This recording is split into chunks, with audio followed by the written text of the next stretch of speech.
The Bible.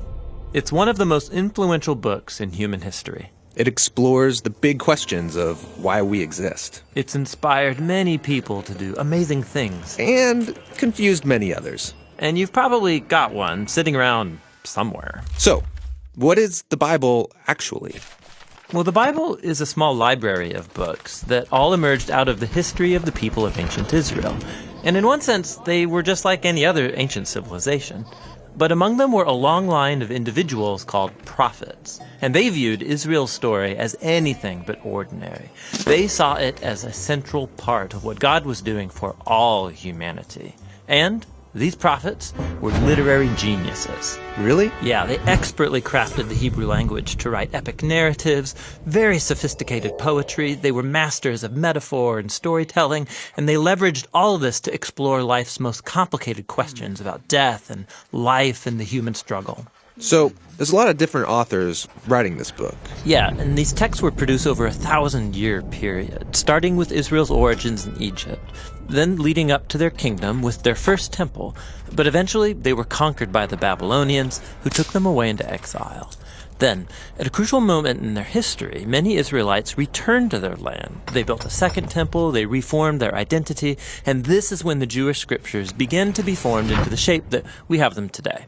Okay, the Jewish Bible. What's in it? Well, in Hebrew, it's called by an acronym, Tanakh. The T stands for Torah, sometimes called the Law. That's Israel's 5-book foundation story. The N stands for Nevi'im, the Hebrew word for prophets. And this section consists of the historical books that tell Israel's story from the prophet's point of view. Then you get the poetic books of the prophets themselves.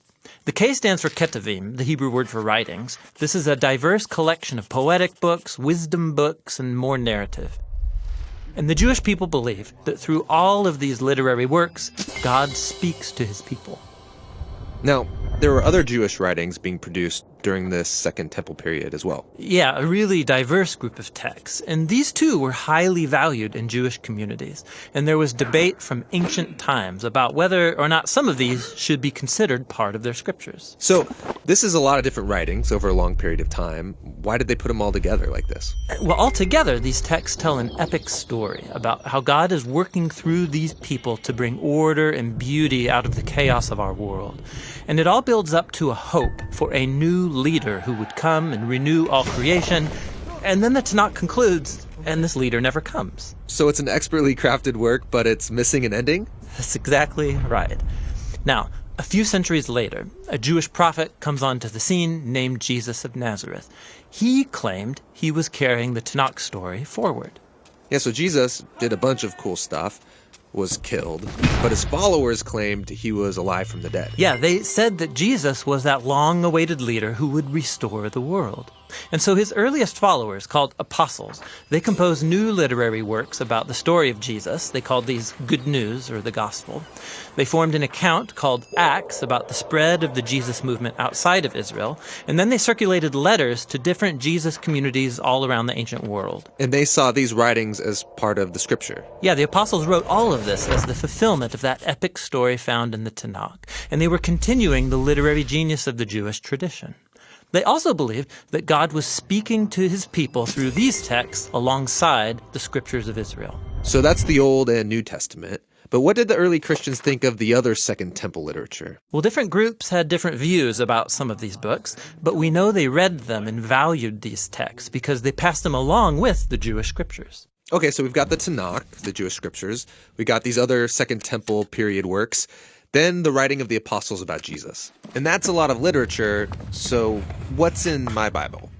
So the Christian movement has taken different forms over 2,000 years, and from the beginning, all Christians recognized the Tanakh and the New Testament as scripture.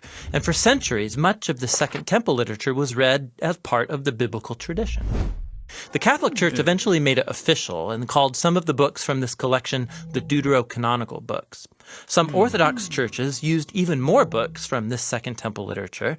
And then in the 1500s, during the Reformation, Protestant Christians wanted to go back to the oldest writings of the prophets and apostles, so they accepted only the Old and New Testaments. Okay, I think I got it. But how does a collection of books produced over 1,000 years by all these different authors tell one unified story? Yeah, that's the question we'll address in our next video.